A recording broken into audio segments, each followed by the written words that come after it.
Global to local.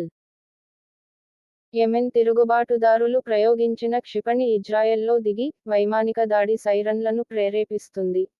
బహ్రెయిన్లో semiconductor సదుపాయాన్ని ఏర్పాటు చేసేందుకు Polymatech electronics tech billionaire Isaacman మొదటి ప్రైవేట్ స్పేస్వాక్ తర్వాత భూమికి తిరిగి వచ్చాడు. యెమెన్ నుండి వచ్చిన క్షిపణి సెంట్రల్ ఇజ్రాయెల్లో దిగింది, వైమానిక దాడి సైరన్లను సెట్ చేస్తుంది. మాస్కో మరియు కైవ్ మార్పిడి డ్రోన్ క్షిపణి దాడుల తర్వాత ఒడెసాలో 2 మంది మరణించారు. షేక్ హసీనాతో పాటు మరో 58 మందిపై బదేస్లో హత్యాయత్నం కేసు నమోదైంది.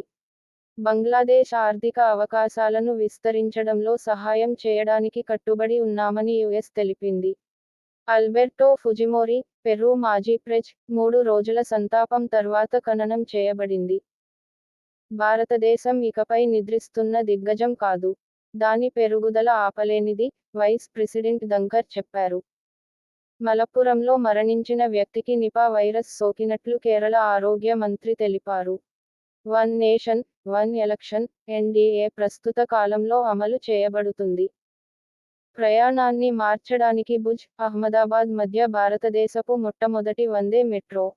ఇండిగో యొక్క ముంబై, దోహా విమానం సాంకేతిక సమస్యను ఎదుర్కొంటుంది. ప్రయాణీకులు ఒడిశా, బీహార్లో 6 కొత్త వందే భారత్ రైళ్లను ప్రధాని మోదీ వాస్తవంగా జెండా ఊపి ప్రారంభించారు.